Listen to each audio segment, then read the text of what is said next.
Hey everyone, it's Stephanie again, and you are tuned into the review of Married at First Sight, Season 12, the reunion episode, Part 1. So before we get started, don't forget to click the subscribe button and the notification bell so you can be the first to find out when I post these videos. All right, this is not even going to be super long. I even thought about, maybe I should wait for Part 2 and just do like a twofer, but I just wanted to kind of jump in. If you watched the reunion last night, then you know it really was like a slow build up to Chris and Paige. And I just, for the life of me, don't understand why they're taking up so much of our time. I mean, I get it from a TV perspective, because they're giving good TV, like in terms of like it's a reality show, right? So they're giving good TV, but man, it's like, it's the Chris show. And I think there's so much, attention to Chris. This is not just in the show, in his life, which has helped him be this guy who has constant tantrums and who, initiate fights as he walks away. Somebody who really wants to fight, somebody who really wants to get down and means what they say, they're going to initiate, they're going to stand there. I'm not saying that he should have done that, but I'm just saying he pretty much like taunts you like a toddler and screams from afar, and he doesn't really mean what he says, and he's definitely not this person who he tries to portray. And you can see that the moment that he gets challenged, and I'm not going to go too much into it, but when Pastor Dwight came out and was talking, I will say this one thing. The one thing I agree about is when Chris, and I rarely say I agree with Chris, but I do feel like regardless, if you do have a friend that is your friend prior to your spouse, and that's your friend, sidebar conversations like traditionally are not really appropriate, to your spouse, to that spouse, without the knowledge of your friend. That's the only thing that I would say. That's guy code, girl code, that's whatever. So I would agree with him on that. However, his behavior has been deplorable, and so Pastor Dwight felt justified and also disrespected. The one thing I will say that I took from, I won't say I took that, but I completely agree, and Chris is a great example of that, is not liking correction. The moment that Pastor Dwight said about liking correction, he spazzed. I mean, he was already like increasing in his, anger, but he really spazzed because he doesn't like to be checked. He doesn't like to be corrected. There's a level of arrogance that he feels like he is always right. And that is a dangerous thing, not just for Chris, because we see Chris is an idiot. Like, he's one of the worst that we've seen on the show, if not the worst, probably the worst. But like taking heed to correction, being open to redirection, that's like a life thing that is really important to be able to absorb, even if it's not something that you like, even if it's not something comfortable. Being able to take on redirection, take on correction, that's not just for children, that's for adults too. And if you are not able to do that, that's a very dangerous character defect in not being able to hear things that you don't like, or hear that you're wrong, or hear that you need to do things differently or respond differently. Because that means that you're perfect, and then that you can't grow, and that nothing you do is wrong. And that doesn't work for life. You'll have a lot of interactions that challenge that negative thought, and it won't be good. So he was just a full display of that, full peacock of that. Paige, once again, is kind of like, she finds herself stuck in the middle, and she also finds herself rescuing Chris. And that seems to be part of her personality in terms of rescuing. Like when Kevin asked about sex, Chris didn't want to talk about it, but I think if Chris was talking about it, she would talk about it. I do think that she's tired of having her relationship and her choices questioned, but then you're on a reality show, so then, I mean, it's normal. It's kind of what you signed up for. But I think there is no good answer. I think if she would say, I just made horrible decisions, if it wasn't danced around so much, I think that it would land a little bit better. But this is the reunion show. Kevin did a great job of asking the questions that needed to be asked when they didn't want to be answered, kind of changing to the other person and asking them that question. He did that great in the group setting with the women as well, and he did that great with Chris, Paige, and Dwight. And that dynamic of the three of them was like hot potato, and I think he handled that really well in terms of like, okay, he won't answer or he's getting agitated, and he did a great job of also trying to calm him down. However, if somebody doesn't want to do something, ultimately they're not going to do it.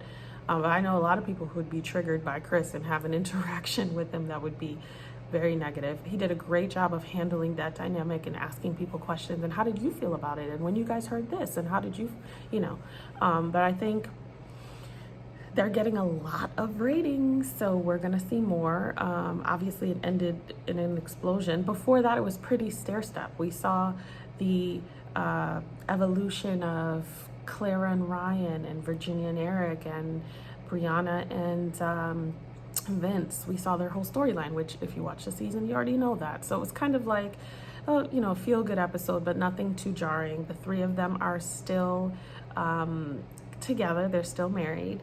We didn't see Haley and Jacob yet, but they'll be on the next episode. We did see like a sit down with Chris and Paige, but we know that they're not together. There was some talks that they may have reconciled or tried, but they're not together and they shouldn't be. And for women who are watching, because one of the things that Chris said that a lot of men have said when they don't really want to step up or they're not trying to be with you, just listen to the key words in terms of him saying, I am not mature enough to be with you, or I don't deserve. He doesn't want to be with you, because what I know is that if man wants to be with you, he's going to be with you. And that's important for women to know who've been scarred in certain relationships or who have had a pattern with a certain type of man. Like it really isn't that hard to get going. Like if somebody wants you, they're going to be with you, and that's it. And that it's really that simple. It doesn't mean that relationships are easy, but the initial interaction and engagement, if somebody wants to be with you, they will be with you, so just always keep that in the back of your mind. Virginia and Eric, they seem to be, it was very cute that they brought his mom out, and I love to see that interaction with his mom and Virginia. It seems that they have a sweet relationship, and who knows from there. I mean, I think some of the concerns that I had throughout the season, that hasn't changed. But if we think about the filming and the date that they filmed this, and all of that is still a short window of time. So we're still seeing the matriculation of these guys getting together and figuring things out. Not Virginia, Vincent and Brianna are still going strong, and they seem sweet. Brianna was all smiles last night, so it's good to see. They seem very happy, and they're her excitement with kids, and that was something that came up. And obviously she had apprehension because of her health conditions, and just that's scary. As a woman who's had a child, I know women do it all the time, but it is still something scary. It is something that can head in a direction that you're not always prepared for. So I think her apprehension was natural and appropriate, but they seem to be doing well. They seem so happy. They were my favorite. I mean, how could they not be this season? But even if there were more couples that were more positive in their engagement throughout the season, they still would have been my fave. So that is Vincent and Brianna. And then last, Clara and Ryan. Listen, I actually saw a post this morning on Instagram where Ryan made a really sweet post. It was on the Reels. It was a video. It was a picture, but it was like a video with music from John Legend called Slow Cooker. And he wrote this like cute little paragraph about how he's like a slow cooker, obviously slow to warm up, and that their relationship, there's a lot that the world won't know because it's their own, and it happened off camera, and yada yada yada. So throughout the season, even though I didn't see a connection, I also said a lot that there's a lot that we're not seeing, and I think it's intentional. So maybe there's something going on that we don't know, and obviously there is. He said that he loved her. He finally admitted to that. I was a little annoyed that it had to take Kevin Frazier. Like, Kevin, can you come live with us? Like, to get that out, to actually hear that for the first time, but maybe that was staged. I don't know. Given Ryan's like history on the show, I don't know that that would be staged, because I don't think he really cares to put it out there like that. But I think he does love her, which I have thought for a while, and maybe he didn't want to say no if he really did, and so he's kind of forced to say it. But I just wish, like, if you do, like, why did it have to get to that point, especially since their announcement was that they are going to do like a real wedding, which I think this is the first time that I've heard at Married at First Sight history that the couple who actually stays together does a real wedding to include their real family and friends, not only because of the pandemic, but to really have that experience of everyone you want there and celebrating that day. I know we still talk about my wedding like it was yesterday. Like it was one of the best weekends. Everyone had so much fun, and it's a memory that you never forget. So I think that that's awesome that they're doing that, and I think it will really cement their wedding experience and their history and their relationship, because now you're really getting to see like friends come in and people you haven't met and family members you haven't met, and it's something that's indescribable. If you've had a wedding, you know it's like really special. And if I had to have my wedding like they do on Married at First Sight, obviously for the show where it's like not that many people and it's very short notice and all of these things, there's a lot that you miss in the experience that you would have if you had a traditional wedding experience. So I think that's super cool that they're doing that.